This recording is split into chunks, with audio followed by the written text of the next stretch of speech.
up your identity as a feminist empiricist. Could you describe, first of all, what that means, and second of all, why you identify with that?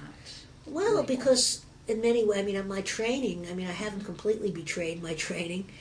It was as an experimental psychologist. I did believe that psychology is one vehicle for understanding various aspects of the world.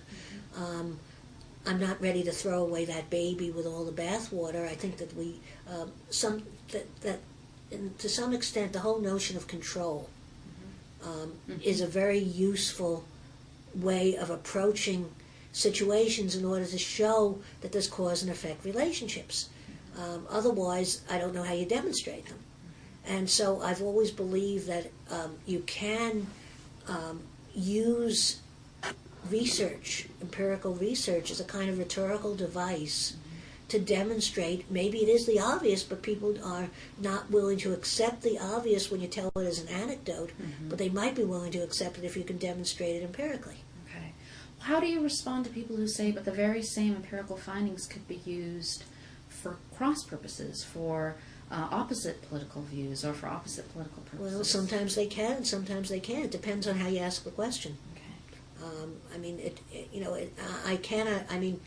One of the things that Barbara Walston did, and she did, it was a very fine paper that, I think would have gone further had she not died relatively young, was the whole question of how do you ask, what kinds of questions do you ask in psychology? And we teach our students, and we ourselves were taught very carefully, how to tear apart any piece of research. We're really good at shredding research. That's our job, and showing why it isn't good and the piece of work we're doing is better. But in fact, what we don't teach our students, and it's really hard to learn, is what are the appropriate questions.